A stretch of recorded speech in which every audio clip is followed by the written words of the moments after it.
So what is up mga kapyro?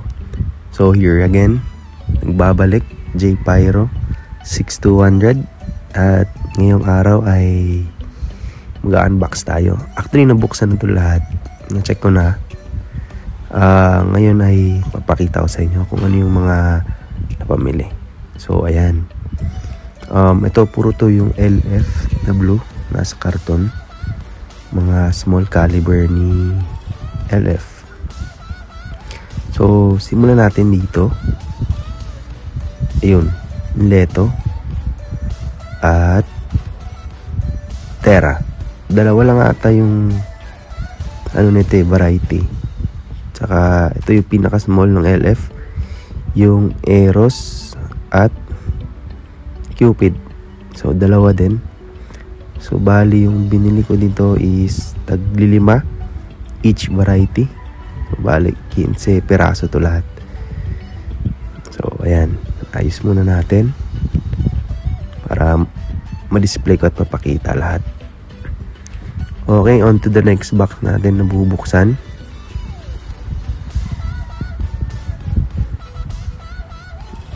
Ayan, 25 shots ng Neptune.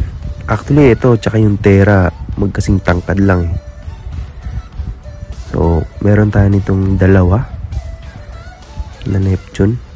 Ewan ko kung may ibang variety nito, pero ito lang ata eh. Comment kayo kung meron pa nitong ibang variety para matesting din natin.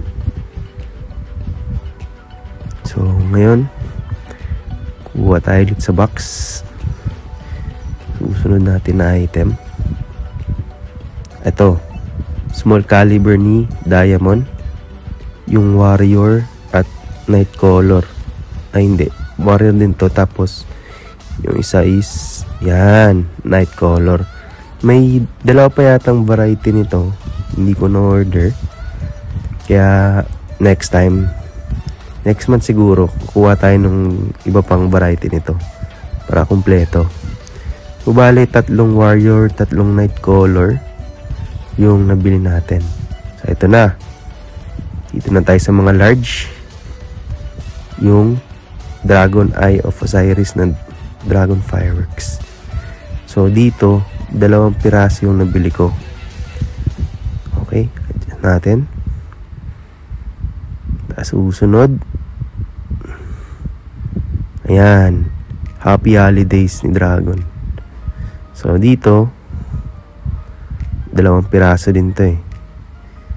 Bali, parang 5 lang, 5 variety lang siguro yung nakuha ko sa Dragon. Gusto ko sana magkaroon ng Valor, kaso ano daw eh, bilis maubos. Sana next month makakuha tayo. So next natin is yun, Forge of Elements. Halos yung mga kinuha kong variety na yan, halos mga kamukha ni Valor na mga effects. So yun, yung pangalawa. At yung pangatlong variety natin is yan, Chariots of Fire. Yan, buksan natin para talagang may laman. So 2 din yan. Yun.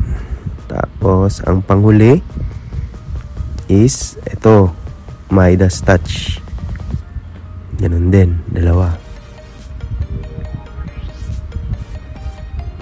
Okay, ayusin natin. At ang susunod natin nabubuksan, yun, Star Destroyer ni LF na red. At ang next ay ito, 2 Heavenly Harmony. Ito yung mga effects na last year na madami. At ito yung bago ngayon na binalik nila, Eternal Bliss at Phantom. Sana makakuha pa tayo ng ibang variety nito. Tagdagan din, tagda 2 each. Sana magka-budget. So ito, next dito is yung blue naman ni LF na mga large. Yan, Ares at Andromeda. Meron din tayong Amethyst at Zeus. Tapos Zeus at isa ding Andromeda. So yan, 6. Sana meron pa. Madagdagan natin yan. At ito yung nag-iisa kong large cake. Ayan, Transformer ng Pegasus. Nakita kong video nito sinendan ako sa seller ng video. Ang ganda. Pwede mo rin ito ma-series. Dalawa kasi yung switch, yung fuse niyan. So ayun, dalawa yan.